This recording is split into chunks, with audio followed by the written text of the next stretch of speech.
Então, boa noite, pessoal. Primeiramente, eu quero desejar e espero que todos estejam bem. Meu nome é Luzia Maria, eu sou pós-doc do Programa de Ciências e Engenharia dos Materiais da Universidade Federal do Piauí e vou apresentar para vocês a palestra que tem como tema Desenvolvimento de Materiais Fotoativos para a Remediação Ambiental, na primeira jornada de seminários online do PPGCM. Aqui eu trago uma abordagem geral dos tópicos que serão discutidos ao longo da apresentação e que tem como princípios básicos, né, a estrutura da fotocatálise e do fotocatalisador propriamente dito, os estudos de síntese de fatores relevantes para a eficiência fotocatalítica, materiais fotoativos à base de óxidos do tipo perovskitas, né, esses óxidos na fase pura e modificados, no caso dopados e suportados, materiais fotoativos utilizando as argilas como suportes catalíticos, materiais fotoativos usando as gomas naturais como agentes estabilizantes e esses materiais fotoativos para outras aplicações no âmbito também da fotocatálise. Atualmente, a poluição ambiental ela é apontada como um dos grandes problemas ambientais, na verdade, mundiais, sendo decorrente de vários segmentos que contribuem para o aumento da geração de resíduos. Aqui eu destaco os avanços da Revolução Industrial, com o crescimento populacional e também da comercialização, a ineficiência da legislação, o lançamento de forma inadequada de resíduos domiciliares e comerciais, o mau uso dos recursos naturais e, sobretudo, a falta de consciência ambiental. Então, entre os milhares, né, de compostos considerados orgânicos e inorgânicos no âmbito de poluentes, considerados poluentes, destacam-se os corantes, os fármacos e os pesticidas, que são considerados vilões das águas, não só por gerar prejuízo à biótica aquática, mas também à saúde dos seres vivos daquela espécie aquática e também sérios problemas à saúde pública. Então, esses poluentes, eles são altamente resistentes à degradação, apresentando, a sua maioria, uma natureza tóxica e efeitos carcinogênicos e mutagênicos, onde, na maioria dos casos, é difícil justamente esse tratamento da quebra dessas moléculas, né? E, por isso, o grande desafio é em tratá-los.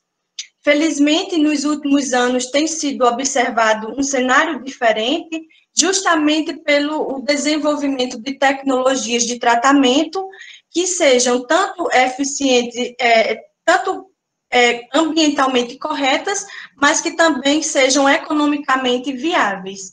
Então, de acordo com essa abordagem, neste sentido, os processos oxidativos avançados, eles são considerados uma tecnologia eficiente frente à remediação ambiental e são processos que se baseiam na geração de radicais altamente seletivos, como é o caso do radical hidroxila, que apresenta não apenas uma rápida cinética de degradação, mas também um elevado potencial redox.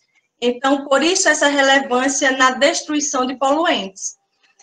Dentre a classificação dos POAs homogêneos e heterogêneos, destaca-se a fotocatálise heterogênea, que atualmente é considerada uma tecnologia, uma metodologia ativa, utilizada nesses processos de degradação. O termo fotocatálise, ele vem sendo estudado com maior frequência a partir dessas últimas 2 décadas, onde a gente mostra aqui o perfil, né, um gráfico que mostra a evolução anual do termo da fotocatálise e as mais diversas áreas de concentração utilizando esse termo. A fotocatálise, ela, por definição, ela envolve a junção da fotoquímica e a catálise, e que tem por meio a sua ativação através de um semicondutor por luz solar ou artificial. Então, é justamente essa atuação desse semicondutor que vai justamente proporcionar a degradação desses materiais frente ao processo.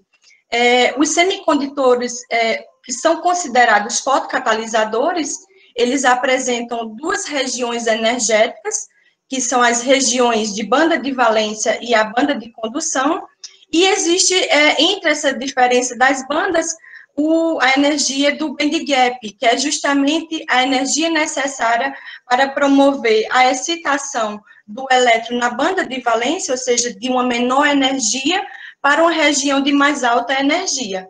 Então, como é que ocorre a ativação do fotocatalisador? Aqui eu trago um esquema simples que mostra justamente a degradação de um corante, onde envolve basicamente um semicondutor irradiado por luz, né, de gap ou por fótons de energia igual ou maior do que a energia do band gap, onde ocorre uma excitação eletrônica, e esses elétrons, eles são promovidos da banda de valência à banda de condução, gerando essa formação do par elétron-buraco, e esse par elétron-buraco, ele pode recombinar ou voltar à superfície do catalisador. Então, na superfície do catalisador, ele pode sofrer reações de oxirredução e migrar ou reagir com espécies adsortivas ou espécies radicalares, e essas espécies irá promover justamente a quebra da molécula, transformando em CO2 e água, né? Essa mineralização e a quebra do composto. Não se trata de um composto, de um processo trivial, então até hoje existem inúmeras discussões e debates entre pesquisadores, justamente em função dessa complexidade das reações internas, né, que muitas vezes não estão esclarecidas, a grosso modo. Então, esse processo de fotocatálise, ele pode ser melhor explicado através de dois mecanismos, que seria um mecanismo direto, onde ocorre a transferência de carga, em especial, do buraco da banda de valência, reagindo com a água e a produção do radical hidroxila, e pelo mecanismo indireto, onde ocorre as transferências de carga ou as interações, em especial do elétron da banda de condução e o oxigênio molecular, de modo a formar espécies radicalares, e essas espécies radicalares se decompor no radical hidroxila. Então, é justamente as duas vias de reação que acabam favorecendo a produção do radical hidroxila. A literatura, ela menciona vários semicondutores utilizados na fotocatálise, sendo o dióxido de titânio o mais utilizado, né? Ele é conhecido como modelo padrão, conhecido também por P25, justamente pela a junção das fases anatase e rutilo, e é um semicondutor que apresenta diversas propriedades que são consideradas atraentes, por isso a sua utilização num amplo campo de concentração, né? Aqui eu destaco algumas propriedades, como a alta estabilidade química, não toxicidade, essa ampla faixa de pH, de se trabalhar, insolubilidade em água e o baixo custo, o que o torna um fotocatalisador atraente entre os demais da literatura. Embora esse dióxido de titânio ele seja conhecido como um catalisador padrão, ele apresenta algumas limitações, como o valor do band gap em torno de 3,2 eletronvolts, que acaba exigindo uma alta energia e com isso limitando esse material à sua utilização na região do ultravioleta. A dificuldade de recuperação do meio também é apontado como um fator limitante, e a alta recombinação elétron-buraco, que é justamente onde ocorre a diminuição ou dificulta o processo de atividade fotocatalítica. Então, essa recombinação, ela sendo apontada como um fator limitante, algumas estratégias têm sido feitas justamente para contornar esses problemas no dióxido de titânio, por exemplo. Obviamente, serve para outros semicondutores que apresentam características semelhantes. Então, aqui, na primeira estratégia, na primeira abordagem, no caso, eu trago a deposição de um semicondutor em um outro semicondutor, fazendo com que ocorra essa diminuição do band gap, e, na maioria das vezes, esse novo material, ele passa a ter essa possibilidade de utilização na região do visível, e a outra estratégia seria a incorporação de metais de transição, também na estrutura de um semicondutor. Esse processo é chamado de dopagem, né? E na maioria das vezes, assim como o semicondutor sobre um semicondutor, ele acaba favorecendo essa diminuição do band gap e o aumento de tempo de meia-vida entre o pé elétron-buraco, que quer dizer a inibição do processo de recombinação. Então, elas são apontadas como soluções hoje para se contornar os problemas do dióxido de titânio. Os óxidos perovskitas, eles vêm sendo considerados compostos alternativos nesse âmbito, né? São óxidos que apresentam características relevantes, assim como o dióxido de titânio, e apresentam fórmula geral AbO3, que na maioria das vezes são representados por metais de raio elevado iônico, no caso do sítio A, e aqui é encontrado várias perovskitas utilizando os metais alcalinos, os alcalinos terrosos e também as terras raras, e ocupam esse sítio dodecaédrico. No sítio B, é representado por cátions com raio iônico pequeno, na maioria das vezes são os metais de transição, e o oxigênio, que é coordenado pelo sítio octaédrico. Então, dentre as perovskitas, destacam-se os estanatos de metais alcalinos terrosos, que compreendem essa família, ocupando o sítio B o metal estânio e o sítio A o estrôncio, o bário e o cálcio. Assim como outros fotocatalisadores, apresentam propriedades importantes do ponto de vista tecnológico.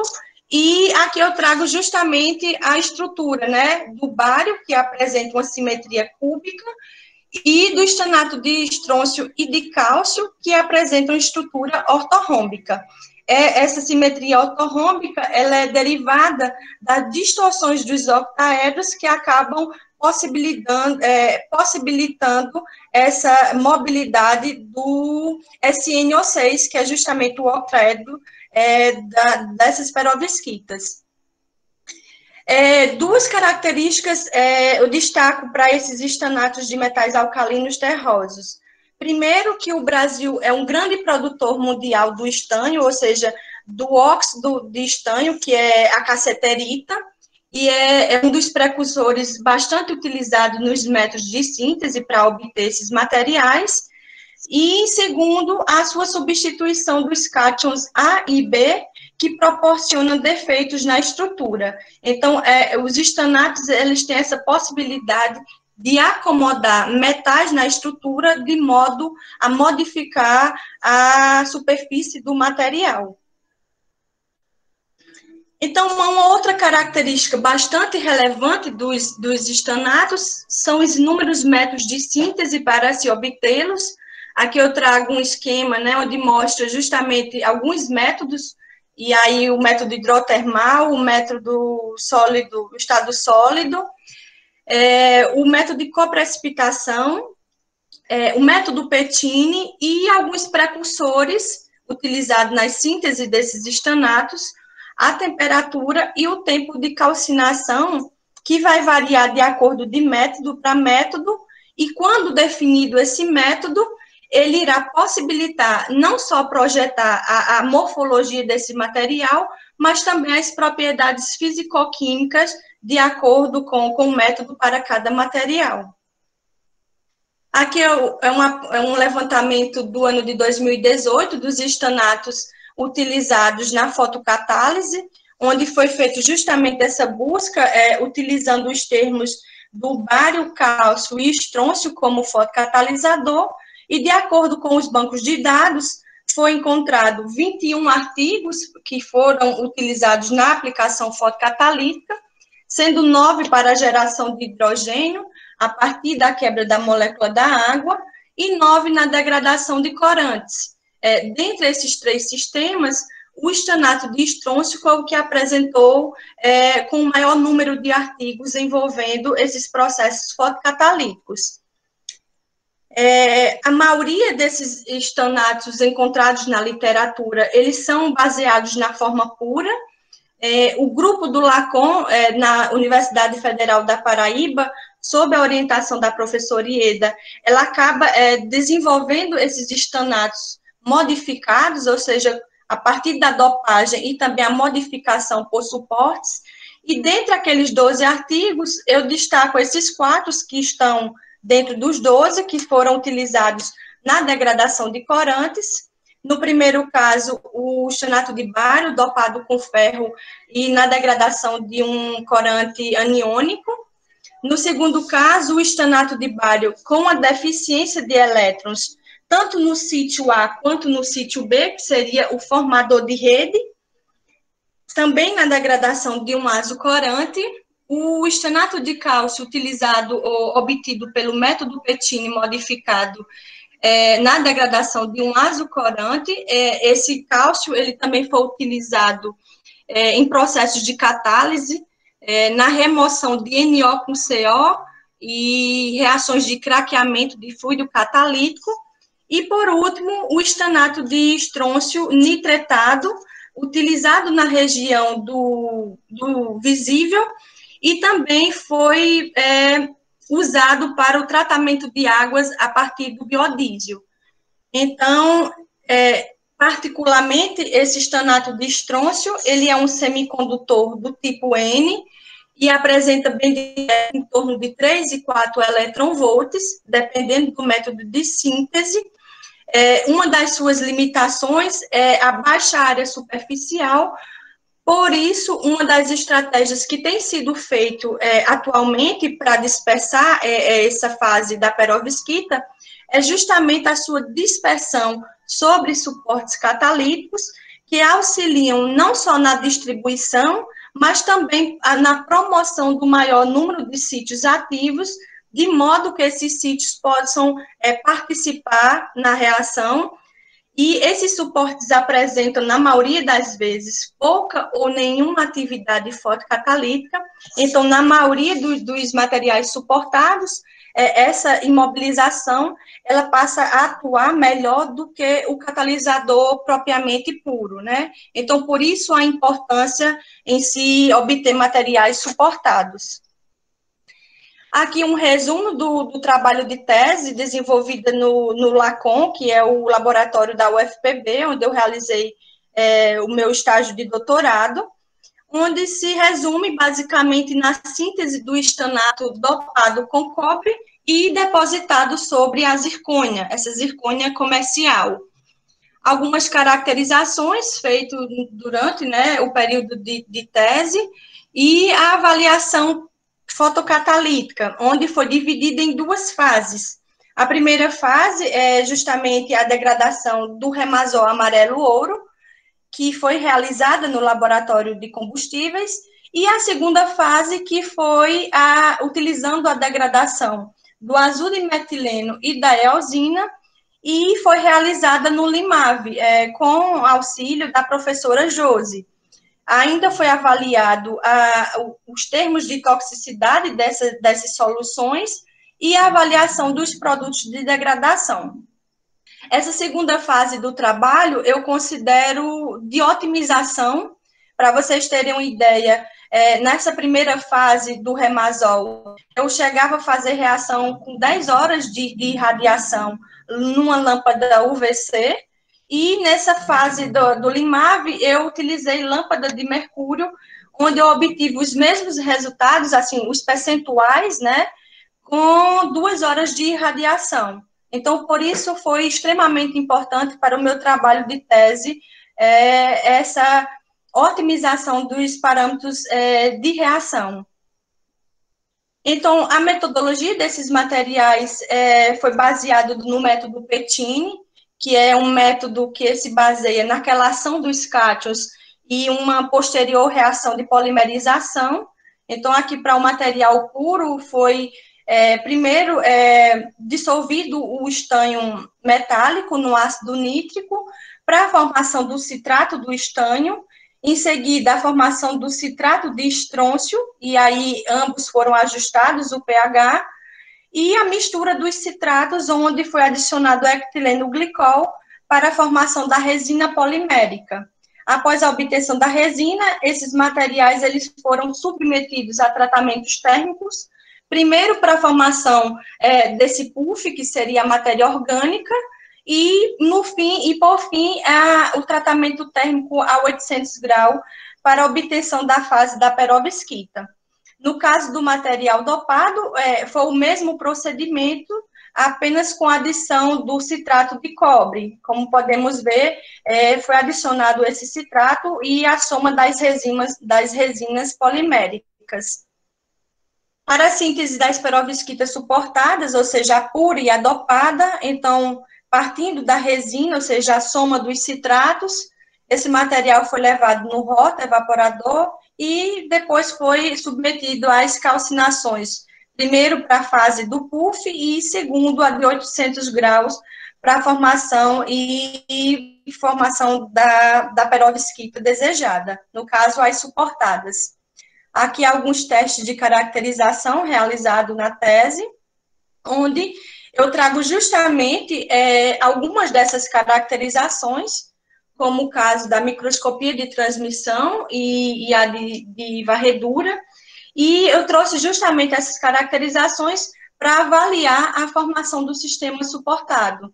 Então, na de varredura, eu observo essa morfologia homogênea, enquanto na microscopia de transmissão, eu avalio essa presença dessas duas fases, da fase ativa e do suporte, que no caso seria a zircônia.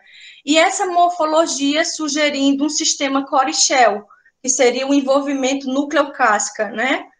Aqui no mapeamento, foi observado que o estanato de estrôncio, ele cobre toda a amostra do suportado, e é evidenciado pelos elementos de constituição. Aqui, na verdade, eu trago os elementos isolados, né, do material suportado.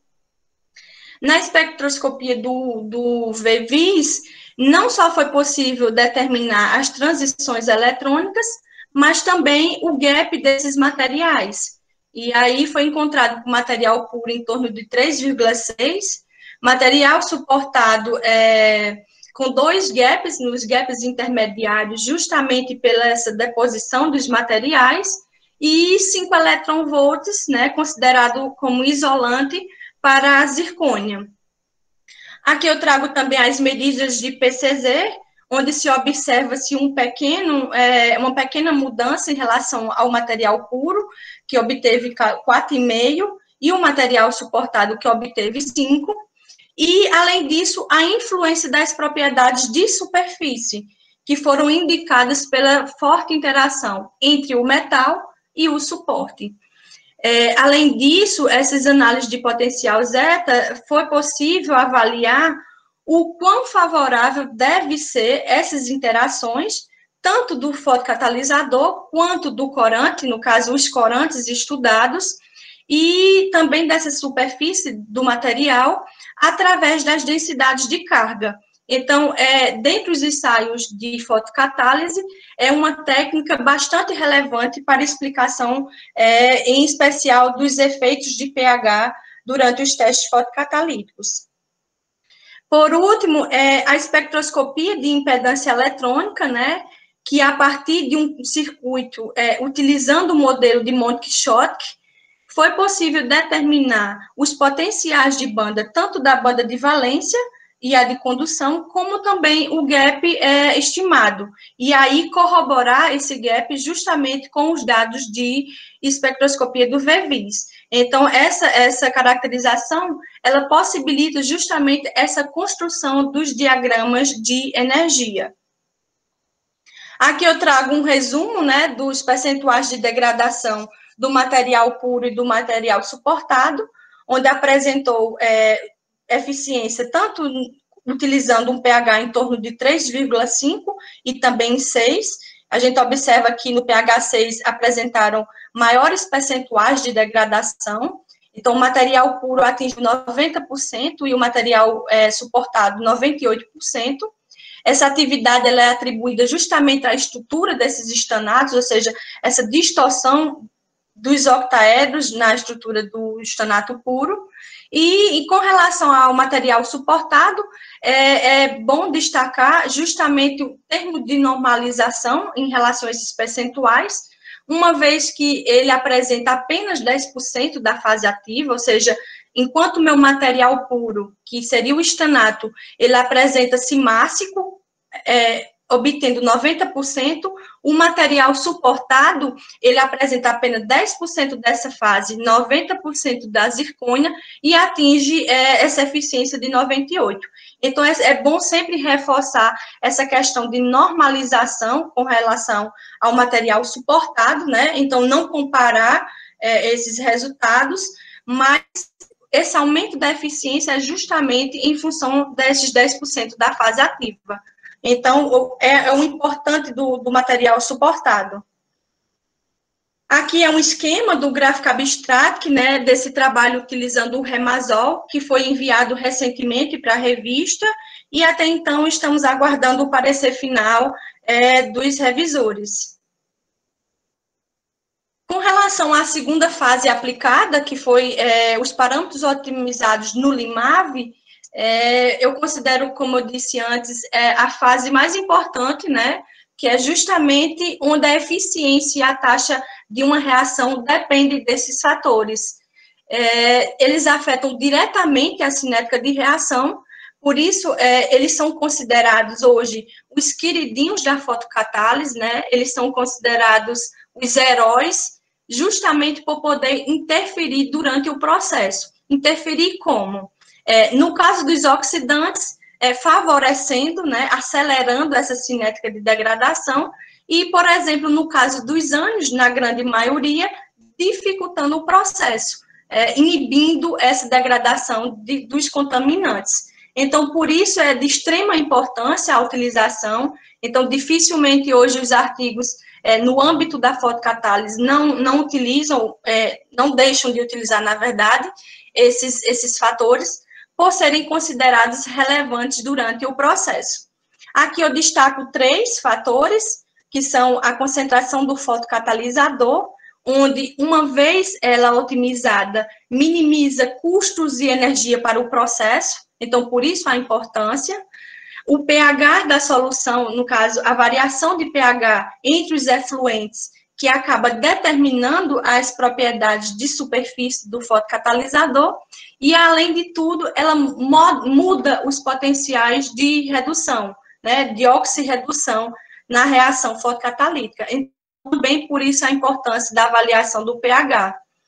Com relação aos inibidores, é justamente através desse parâmetro que hoje diversos estudos eles acabam avaliando a influência de espécies como o radical hidroxila, o elétron e o buraco. Então, a partir do uso de sequestradores, é possível indicar essa orientação de qual das espécies atua favorecendo ou inibindo ou atua de forma majoritária no processo de degradação. Com isso, um problema que pode surgir durante o processo de degradação é a formação de compostos mais tóxicos do que o que eu estou querendo tratar, né? São justamente os fotogerados após a irradiação, a preocupação com quem eu formo.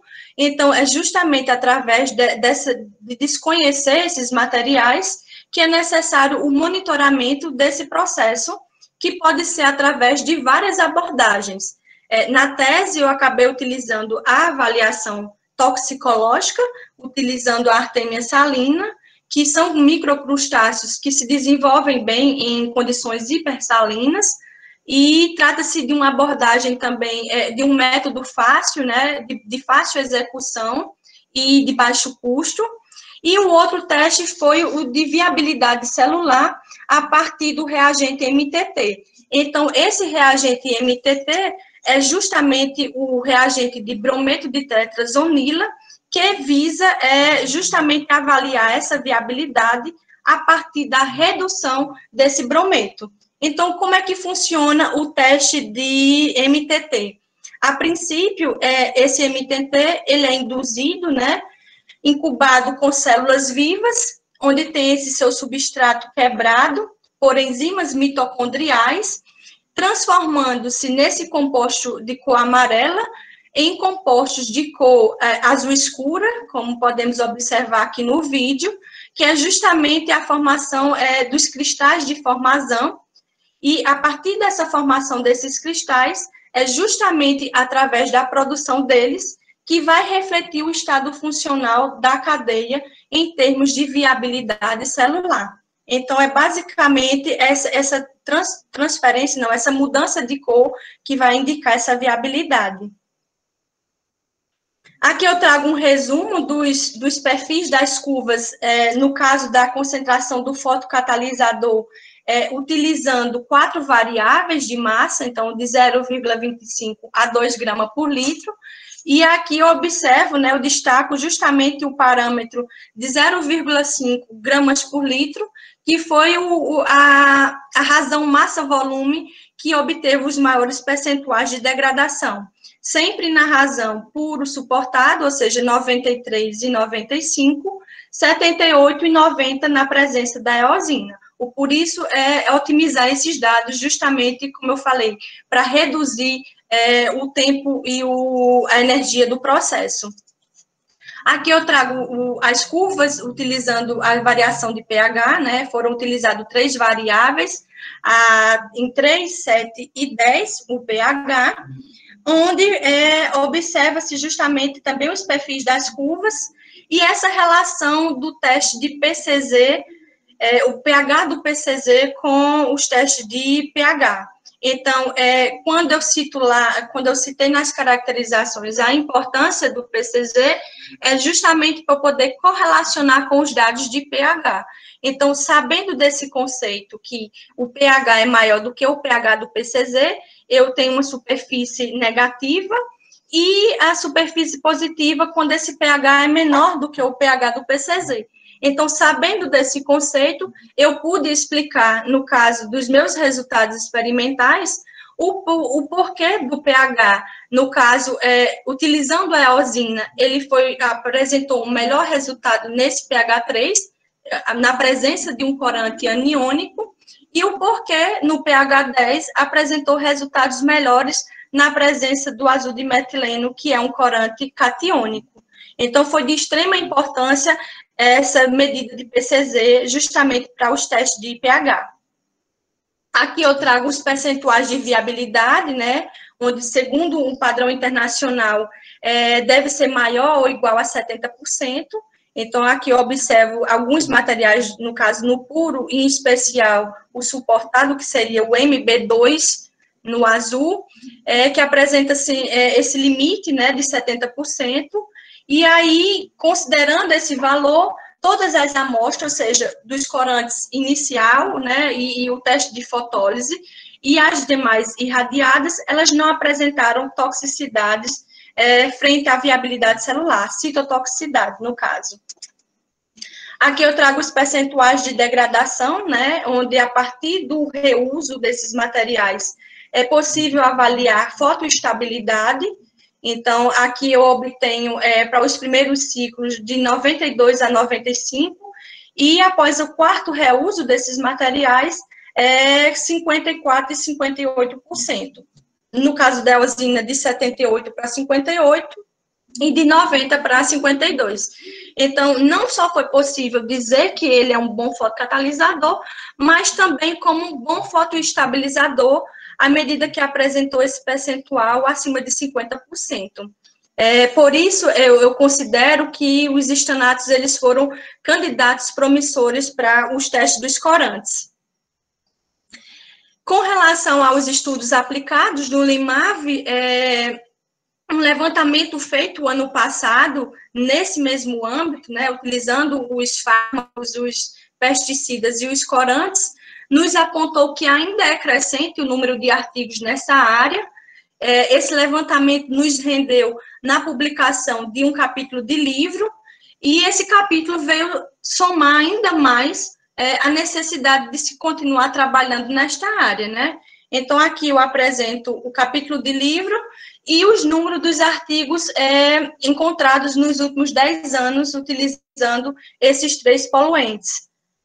Então, neste sentido, eu vou apresentar agora alguns artigos do grupo que vêm sendo aplicados nessa mesma perspectiva, utilizando as argilas como suporte catalítico, e apresentam propriedades, assim como os suportes comerciais, atraentes, né, propriedades atraentes, como já conhecemos, acredito que a grande maioria, essa área superficial elevada, não toxicidade, facilidade de remoção e inúmeras outras propriedades que as argilas apresentam. Então, aqui nesse primeiro artigo, eu mostro justamente a síntese, né, do TiO2 suportado na argila, e esse material também, TiO2-Pali, é suportado na zircônia. Então, aqui eu trago apenas os parâmetros, né, e as características principais, e que se encaixe bem nessa perspectiva da fotocatálise. Então, foram avaliadas as concentrações de massa e a influência de um ânion, que nesse caso foi o sulfato, frente à degradação do corante reativo azul de remazol. Aqui as caracterizações, né, foram feitas algumas caracterizações para esse artigo. Aqui os valores da cinética de degradação da primeira ordem, né, do primeira ordem, para os materiais, tanto o TiO2-Pali quanto os dois suportados na zircônia. E aqui eu trago também os percentuais de degradação com as variáveis das massas, ou seja, de 0,5 a 1,5 grama por litro, onde observa-se um valor de 98% e 94%. No caso desses resultados, a mistura TiO2-Pali apresentou uma maior atividade do que até mesmo essa deposição sobre o suporte, e quando avaliado na presença de sais, no caso do sulfato, foi observado que sem o sulfato apresenta uma maior atividade, né? Então, esse sulfato, ele acaba dificultando o processo e, neste caso, diminuindo a atividade fotocatalítica. É conhecido na literatura que a grande maioria desses sais, eles acabam tendo uma competitividade entre os corantes, né, a superfície dos corantes e também a do fotocatalisador, dificultando justamente o processo de adsorção. Por isso, na maioria das vezes, a diminuição desses materiais acabam dificultando o processo da fotocatálise. Aqui o trabalho do dióxido de titânio, obtido pelo Sol-Gel, né, onde foi suportado na paligosquita e também em hidróxido duplos, e também a mistura dessa paligosquita com o hidróxido, né, que são os compostos heteroestruturados. E aqui eu destaco algumas características como a reciclabilidade, justamente aquela parte da fotoestabilidade do material, o uso dos inibidores ou os sequestradores de reação e o mecanismo de degradação que foi proposto nesse trabalho. O amarelo aniônico, no caso aqui foi avaliada a eosina. Então, aqui no primeiro gráfico eu mostro justamente a degradação da fotólise e também dos outros materiais, né, no caso a paligosquita sozinha e a paligosquita calcinada e as misturas dos materiais com dióxido de titânio, e apresentando esse percentual em torno de 90% de degradação para o material com os hidróxidos duplos. Aqui eu mostro também os percentuais de degradação após a fotoestabilidade, né, e é observado essa diminuição a partir do segundo reciclo. Então, também mostra-se resultados com boa atividade fotocatalítica. Aqui o mecanismo de degradação, né, a partir dos espectros de massa, onde foi possível identificar a molécula investigada, no caso, o corante eosina, e também os produtos de degradação, que foram apresentados aqui em círculos, que é justamente os valores de massa-carga, né, ou seja, dos íons presentes, e a partir dessa identificação desses íons que foram fotogerados, é provável, ou possível, propor um mecanismo ou uma rota de degradação. Então, a partir desses espectros de massa, aqui ao lado o diagrama é esquemático, para o melhor fotocatalisador, que foi utilizando o hidróxido, e como vocês podem ver, o EI, que seria a eosina, né, a estrutura da eosina, e a decomposição dessas duas fases intermediárias, com a possível mineralização em CO2 e água. Nesse outro artigo, eu trago a síntese do estanato também pelo método Sol-Gel, e foram utilizados sobre a deposição de agentes estabilizantes, que são as gomas, a goma arábica e a goma caraia. Então, aqui foram avaliados os testes de Artemia, a reciclabilidade e os estudos pós-fotocatalítico, ou seja, as caracterizações pós-irradiadas. E foi utilizado o corante azul de metileno como poluente modelo. Então, aqui eu trago os percentuais de degradação desses materiais, né, atingindo 90% e 95%, embora eu destaco essa eficiência fotocatalítica utilizando as gomas no tempo de 45 minutos, onde já obtém 75% e 85% de degradação. Então, são atividades extremamente elevadas, né, para esses materiais, e eu considero também, eu reforço ainda mais esse resultado quando avaliado o parâmetro de fotoestabilidade. Então, no primeiro, no segundo e no terceiro reuso, se a gente observar, no caso da goma arábica, que é a AG, esse percentual ele sai de 95% e atinge até 87% de degradação. Então, quer dizer, uma perda mínima após o terceiro uso de sua utilização. Então, eu achei extremamente importante esse método do Sol-Gel utilizando essas gomas como agentes. Eu acabo reforçando ainda mais esses resultados das gomas, em função também aqui na Artemia salina, se a gente prestar atenção A1 e A2, que são o corante inicial e a fotólise, nos dois tempos, no caso de 24 e 48, esses materiais, eles apresentam uma atividade, ou seja, um percentual de toxicidade maior do que as soluções fotogeradas, né? Então, por isso que eu considero, eu destaco essa relevância desses materiais.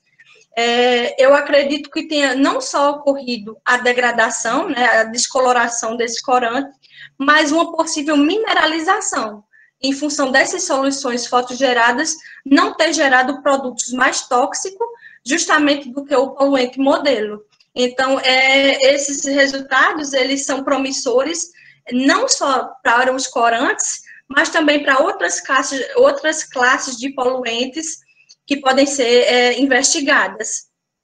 Aqui também eu avalio justamente essa morfologia, né, e os dados de DRX, onde observa-se que ainda foi mantido essa morfologia de esfera após os reusos, e reforçando justamente essa fotoestabilidade do material, que não perde em termos de propriedades fisicoquímicas após a luz, né, a ativação da luz nesses materiais.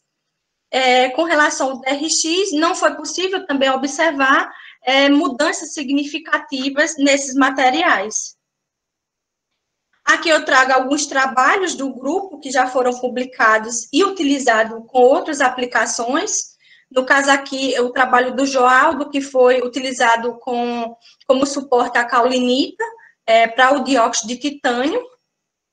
O trabalho da Suziette, que se baseou na síntese de titanatos, e aí foi um artigo também que apresentou a investigação dos sequestradores de reação e o processo também de síntese pelo método hidrotermal. Então, apresentou resultados relevantes, né, na atividade.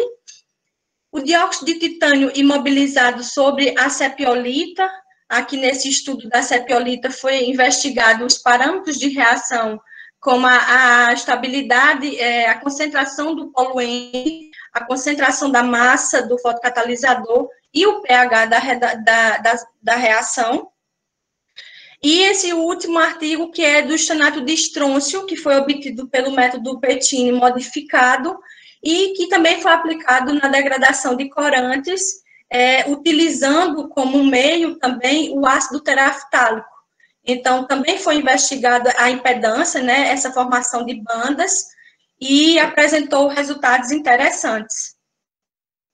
Eu quero agradecer às universidades, no caso, a Universidade Federal do Piauí, a qual faço parte hoje como pós-doc, a Federal da Paraíba, onde eu realizei o doutorado, né, e alguns laboratórios onde foi possível realizar algumas caracterizações, ao professor Edson, ao professor Bartolomeu, a professora Josi, a professora Ieda, que é da UFPB, e a Poliana, que é minha colega de pós-doc, que faz parte também do grupo do LIMAV, né, do PPGCM, e a todos vocês, participantes da primeira jornada dos seminários online. Obrigada a todos. Estou disponível para sugestões, para dúvidas e esclarecimentos.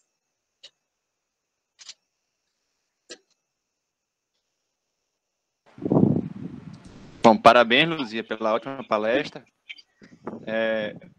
As perguntas estão todas no chat. Se você não conseguir localizá-las, o Kelson vai ajudar. Eu creio que ele já tenha catalogado todas. Tá certo? Então, fique à vontade para responder enquanto a gravação permanece. Ok, obrigada, professor.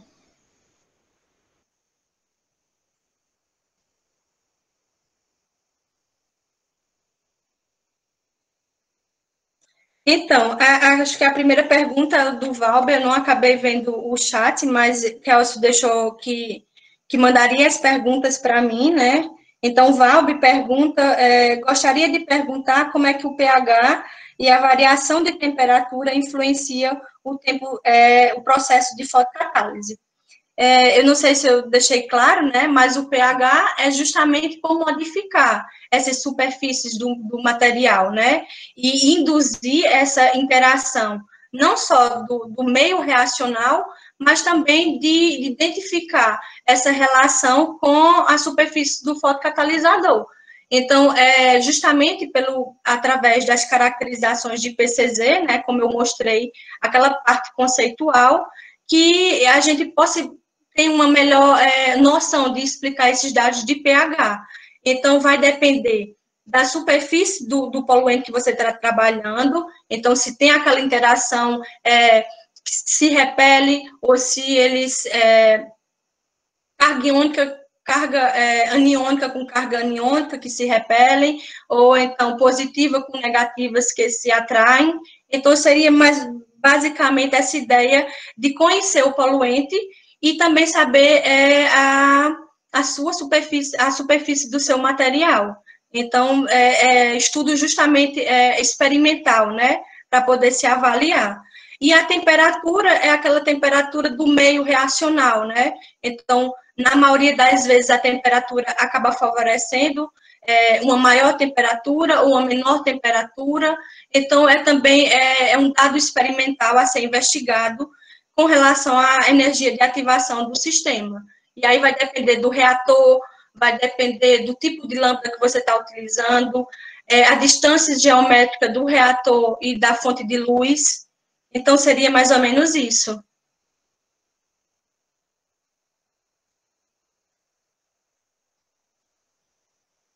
Eu não sei se pergunta, se ficou claro, se a pessoa tem alguma dúvida, eu não sei. Se tiver, pode retornar a perguntar pelo chat, entendeu?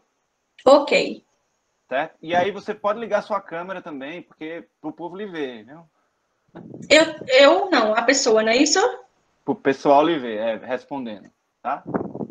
A câmera ainda continua ligada. Continua a sua apresentação aqui. Aí você pode tirar a sua apresentação. Ok. Tá? Só se for para usar a sua apresentação para responder alguma coisa, né? Ok. Tá bom? E aí o pessoal pode continuar perguntando no chat. Se ficar dúvida, eles vão perguntando, entendeu? O ritmo ele vai sempre alimentando o chat. Na verdade, Kelso me mandou, né, as perguntas. Não sei se tem mais no chat. Aqui isso, mas se for mandando, se o pessoal for enviando, ele vai lhe mandando mais. Entendeu? Certo. Aqui é a pergunta do Rafael Rodrigues de Moraes. Que estratégias têm sido atualmente estudadas para a recuperação dos fotocatalisadores no meio reacional, no caso, né, em meio aquoso? Aí seria após o processo de degradação, que eu acredito que seja após, né? Na verdade, é justamente onde utiliza os testes de reutilização, né? Avaliar essa estabilidade do material a partir do reuso. Então, eu não sei se a pergunta seria a recuperação, você diz a limpeza do material, é isso?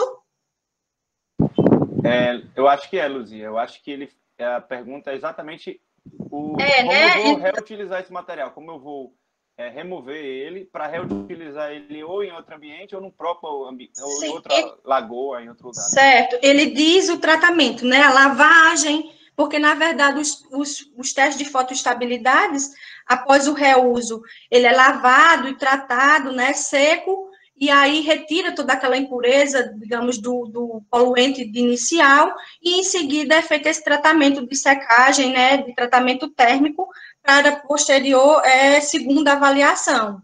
Então, agora, em termos de mineralização, seria, por exemplo, a utilização do carbono total, né, onde é observado essa mineralização por parte do corante, no caso do corante ou do pesticida. Então, seria justamente essa ideia.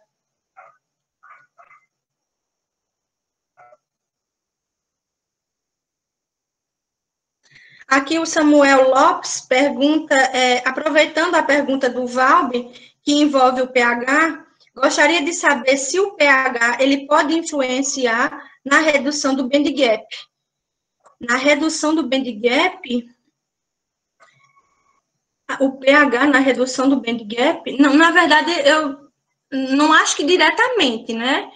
Mas uma estratégia no processo de síntese que pode favorecer esse material, né, nas suas propriedades, de reduzir esse band gap.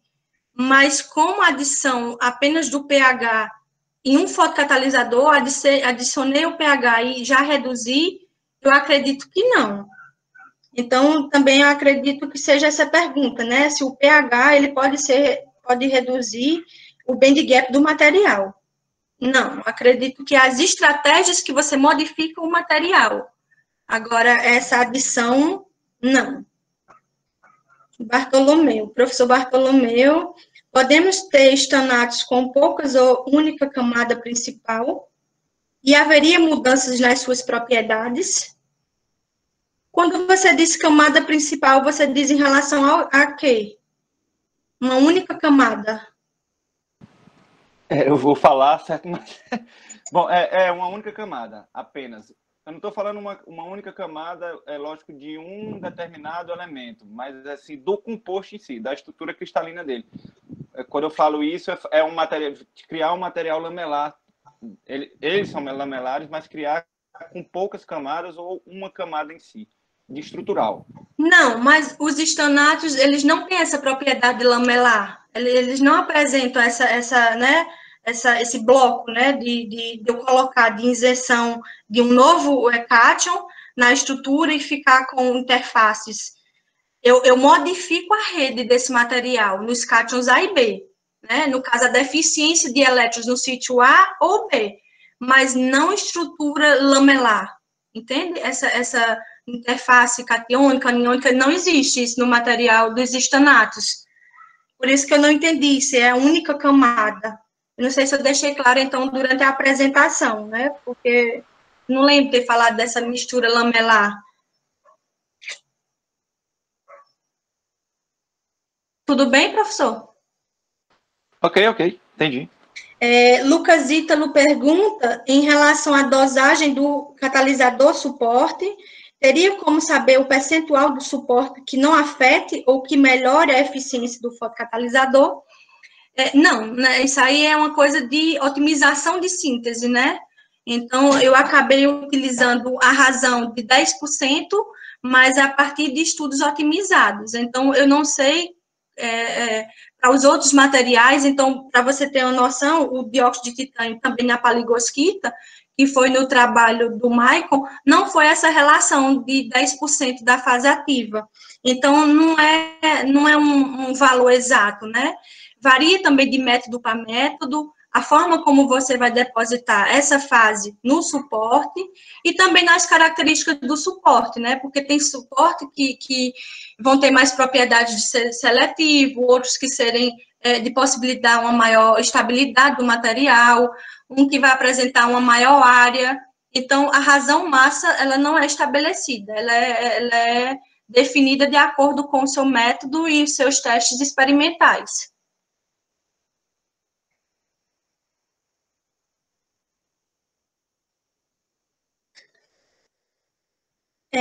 Eu quero agradecer também, em especial, aqui ao professor Bartolomeu, pelo convite da primeira jornada do PPGCM. A princípio, eu fiquei bem aflita, né, pensando o que colocar como os resultados, mas aí, como eu terminei há 1 ano e meio minha tese, ligeiramente a ideia foi sobre os óxidos perovskitas e esse estudo da fotocatálise, que, na verdade, é o que vem sendo utilizado, né, para a grande maioria dos alunos, em especial da professora Josi. Então, eu quero agradecer, professor, pelo convite, e desde já, meu muito obrigada, não só a você, mas também a todos que fazem parte do programa. Também quero agradecer aqui ao Kelso, né, que também sempre nos ajuda em relação não só à apresentação, mas mandando todas as informações, aos alunos que fizeram as perguntas, né, no caso do Lucas Ítalo, o Valbi, o Samuel, o Rafael, acredito que só esses. Aqui tem uma pergunta também da Suziette. Boa noite, parabéns pela ótima apresentação. Gostaria de saber se vocês realizam algum tratamento nas amostras para serem novamente testadas. Quanto ao reuso, o tratamento seria 80 graus Celsius, né? Que seria apenas para lavar, secar e manter essa temperatura de, no máximo, 100 graus Celsius para a nova utilização. Ok, Suziette?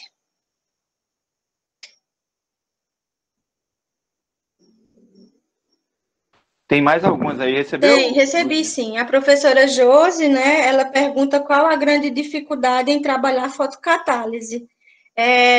A grande dificuldade, eu acredito que seria avaliar justamente os parâmetros de degradação, que é justamente né, além de ser os queridinhos, mas também são os desafios para a interpretação da fotocatálise. Então, por isso, esse desafio da fotocatálise, eu considero justamente esses parâmetros. Né, principalmente os inibidores hoje que são utilizados e que quebram a cabeça de modo justamente a você encontrar qual espécie é majoritária no processo e para posterior o mecanismo de degradação. Aqui tem uma pergunta do Francisco Aroni, professor Aroni, onde pergunta qual a vantagem da injeção de partículas, no caso ouro-prata, no processo da fotocatálise. Qual a relação com a banda de ressonância do plasma? Eu não sei explicar essa pergunta da ressonância do plasma, não. Agora, essa isenção desse sistema decorado seria essa prata, né, que não só facilita nos estudos também de bactéria que foram avaliados, mas também que favoreceu no processo fotocatalítico, uma vez que a prata, ela capturou bem os elétrons da banda de condução e de modo a evitar a recombinação. Então, ela acabou inibindo esse elétron e favorecendo o processo de fotocatálise. A segunda pergunta do professor Eroni é se é possível fazer a fotocatálise com luz no visível. Sim, é possível. No caso do dióxido de titânio, é justamente aquelas estratégias, né, de se contornar os problemas, uma vez que ele é limitado para a região do UV. Existe a possibilidade de fazer fotocatálise com laser. Alguns trabalhos hoje já vêm apresentando como luz, né, a fonte de luz, que também é um dos parâmetros importantes, mas, na verdade, utilizam esse laser, tipo, eu já vi vários artigos que utilizam não um tipo de luz, né, não uma quantidade de luz, e sim várias luzes, e aí utilizando nessa fonte de laser. Ainda tem mais. Acho que acabou. Acabou, professor Aroni? Acho que sim, eu não estou vendo mais perguntas aqui. Eu também disse. Deixa eu ver se o Kelson termina. Quando acaba, o Kelson termina a gravação.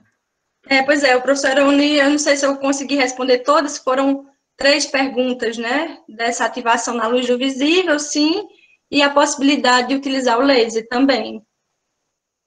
Ele está respondendo aqui que sim, obrigado. Ok, obrigada.